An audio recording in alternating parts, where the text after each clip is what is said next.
Hey everybody, Scout Crafty here again. It's Wednesday. We have a little bit of a mosh plan today. First up, I want to thank you all for your wonderful feedback on our last video when I asked a poll question of if you could have dinner with 3 people from history or anybody, who would you like to have dinner with? And it was just fascinating. And your answers, there was no wrong answers. They were just fantastic. But I had to look a few up because I didn't recognize some of the names. I see a lot of people added Da Vinci to the list. What a fantastic choice that was. Leonardo da Vinci, fantastic artist. He was the painter of the Mona Lisa, you remember. You know, you got to think about that. That was 500 years ago. She was a pretty good-looking woman for 500 years ago. Can you imagine what she would look like today with today's makeup and maybe some Botox or whatever they would do? But 500 years ago, and his wonderful inventions were amazing. So that was a great choice. But one choice that I thought was pretty interesting was my good friend Rob. You know him as Weekend Shedhead over in the UK. He said one of the people he'd like to have dinner with was Fred Dibnar from the UK. And I had no idea who that was. I looked him up. Fred was a steeplechase. And you want to talk about a guy that was just pure grit and determination. Can do. You ever meet up with somebody in your lifetime that was a can do guy? You know, somebody that no matter what the problem was, this guy could knock it out. And they didn't overthink the problem. They just through sheer determination and tenacity, they just went up there and finished the job. That's this guy. So I'm going to put a link to the one video that I saw, but there's a bunch of them out there. But I'm just going to put one video. You got to check this guy out. It's just amazing. So, Rob, thank you so much for that. That's definitely a cool guy that you would like to talk to. First up, for projects today, I was thinking, you know, sometimes things come to you in dreams or you imagine something. This thing's been knocking around my head for a couple weeks now, and I can't get it out. So let me show you what it is. Let's get to it today. Okay, this is just something that's been racking my head for a while. You know, if you're a follower of this channel, I'm a kind of a fan of these, and I must have 50 pair, at least 50 pair of these slip joint standard pliers.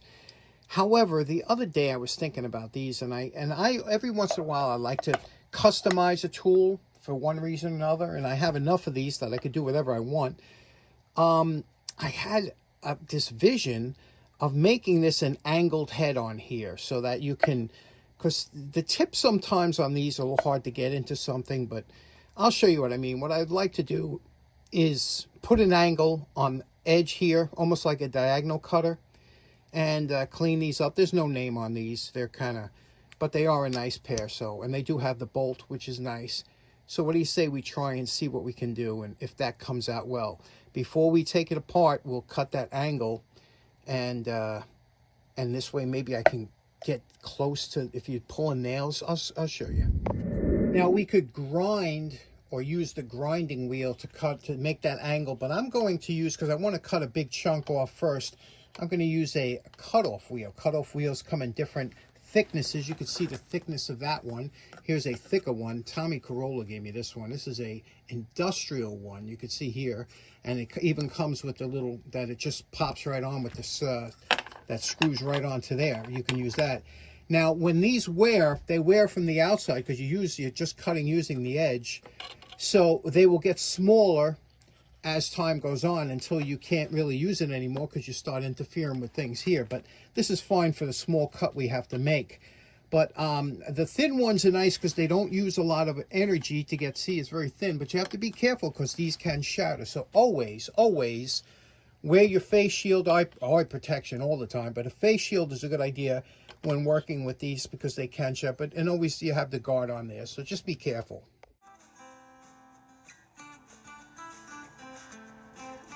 Now it only takes 10 seconds to get most of that metal off there. Now what we're going to do is we're going to just smooth it out a little bit with the angle grinder using this flap disc, and then we'll get the rest of the pliers done.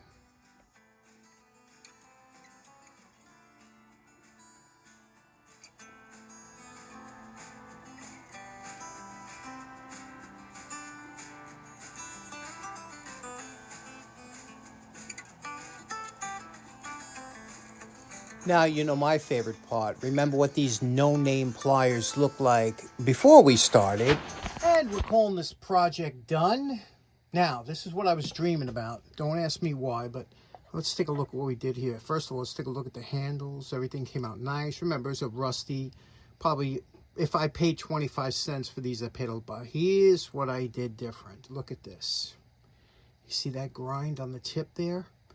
That is what I was thinking about, because a lot of times these are kind of clunky to get in anywhere if you're trying to get in. But now, first of all, look how nice this operates. You know, it's all back and peened it over again. But let me show you how this works. Now, let's say you had to, first of all, you can work in it this way if you had to get and loosen something up or something and loosen that up. You see, it's so much easier to see what's going on and get in there nice and tight. And then if you want to pry something up, you could lift it like this, like we do with diagonals, pull it straight up. You see right here, and you get it by the head. But isn't that beautiful? You see that? You can get in, you can work it this way here with that tip. It just makes these so much more usable for certain applications, not everything. And then gripping it like this. And now tacks, as you know, tacks are always harder to get out because they're square shanked. But what do you think of that? Isn't that beautiful? That's nice, huh? I don't know. Here's what I was thinking as I was doing it. I was like, do they make these? And I didn't know, because they look like a diagonal cutter. But do they make these pliers? And I might have saw it years ago as a kid and something and I thought it up. Anyway, there we go. That's today's project. What do you think of that? Okay, next up, I told you that December is always a great month for the poor man's flea market, which means, you know, people throwing things out. And I'll tell you, I went out the other night for my walk, and it was just absolutely fantastic. So much so that I was passing things by that were just absolutely beautiful. I didn't get a lot of it on camera because I thought they were flukes and everything, but it just kept getting better. Maybe because of... what was that? What's that Monday? Black Monday, you know, right after Thanksgiving. Maybe a lot of people buy stuff. They throw the old stuff out. And I always told you there's certain things you kind of have a feeling that it still works. Like I found this heater and it was thrown out. There were 2 heaters thrown out and a bunch of other stuff like they were moving. The other heater was nice, but somebody cut the cord off. I don't know why people do that. Anyway, so let me show you what I picked up and let's see if it works. Okay. I saw this. I said, boy, this looks like it might work. Anyway, Vornado.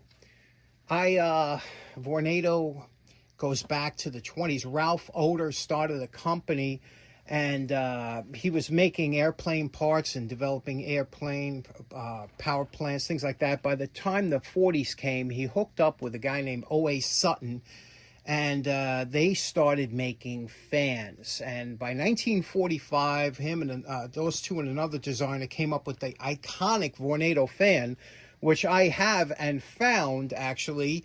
I found it and refurbished it. I have that fan. I have a video on that. And also 805 Road King has, I think, the same fan. They're iconic. They're, you know, and they've become quite collector items. And they still make them today, although they're a modern power plant. But this one here is a heater type fan. It's got the heater coil in it. And now, again, I don't know if it works. I might blow out my circuit breaker, but I looked at the bottom here, okay? And you can see here's the cord, okay? The cord looks good. Whoever it was didn't cut it off. It doesn't smell like it was on fire, which is always a good sign. This is obviously a modern fan because it has this. You know what this is? This is a switch, a tip-over switch that if this, you see it's a gravity switch here. And what happens is when you put this down on the floor, if, you know, this keeps contact, if this should tip over, it shuts off. That's an important safety feature. So let's plug this in, see if it works. These things, there's very few things that can go wrong with it. It's kind of a coil in there, a heater coil, and let's cross our fingers and try. Okay, I plugged it in and realized there's no switch on this thing. It's remote control, and I think it has a touch panel. I went on and saw a video. It looks like it's a touch panel. But I'm getting no light, no power whatsoever. So that means that possibly a fuse went. So let's take this apart, open it up, unplug it. Okay, it's plugged in now. I got nothing. But I know this is a light here, so maybe that's some kind of fuse. Let's open it up. Okay, I opened this beast up now. You can see here it's got a circuit board here. And the first thing you're going to look at, I can't fix any of it. I'm not going to go through this. But what I can do is I can see if it's not getting power. So I'm going to check if there's a fuse in there or something. A lot of times you can, you know, if there's a fuse, you can work with the fuse. But I don't see any fuse. I don't see any, you know, one of these things might be burnt out. I don't know. But one thing I can check, that, remember I was telling you that tip over switch, this thing here? That tip over switch is meant that if this turns over, it cuts power, right? Now, I took my volt ohm meter. You see my volt ohm meter? And I touched the two, right? And then I pulled the switch. I got nothing. So I'm thinking that switch is dead. So what I'm going to do is I'm going to jump these two connectors. And if I get power, we're good. If not, it goes in the trash. I'm not out anymore. Okay, everything is back together. The only thing we did was we disconnected the tilt over switch. Now, this has such a wide base on the bottom. I can't imagine this tilting over unless it gets knocked over or something. And then, so I have no tilt over. Now, if you want to do this correctly, you would change that switch out. The only thing I had to do was remove this jumper cable that went from the switch to the circuit board. All I did was unplug it from the switch and go right to the circuit board. So I'm sure in certain countries they don't even require that tilt over, so that's why it's probably not even there. However, let's plug it in and see what happens. Now I plugged it in and I saw, okay, I have see the icon there? That icon means it's a power switch. So we touch that. Oh, there we go. You can see we have fan only. And you can see the room temperature down here, 66 degrees, fan only. Now, if I touch this fan again, now I'm at low heat, okay? We just kicked on low heat. And I could feel the coil heating up, and it's warm air coming out of there now. And again, the room temp, you could set the, if I want to set the temperature up or down, the room temperature, that'll shut off. I guess it has a thermostat in there like anything else. Now let's kick it up to high heat. High heat, can you hear it? Very quiet, very warm, nice little heater. I'm sure these things go for a pretty penny. Again, like I said, the only problem is this no longer has the tilt over protection, but I don't, you know, if I was using that down here, it wouldn't matter anyway. Great little heater, electric heater with a thermostat control and a timer. So there we go. Poor man's flea market strikes again.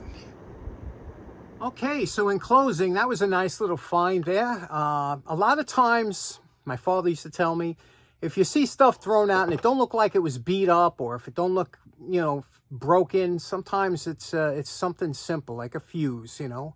There's always a fuse tucked away somewhere in these electronic items that a lot of times. And if you know electronics, God, I can only imagine the things that you can fix, you know, that are still in good shape. So that was a good find. Anyway, let me know what you think of those pliers in the comments, and I hope you enjoyed the show.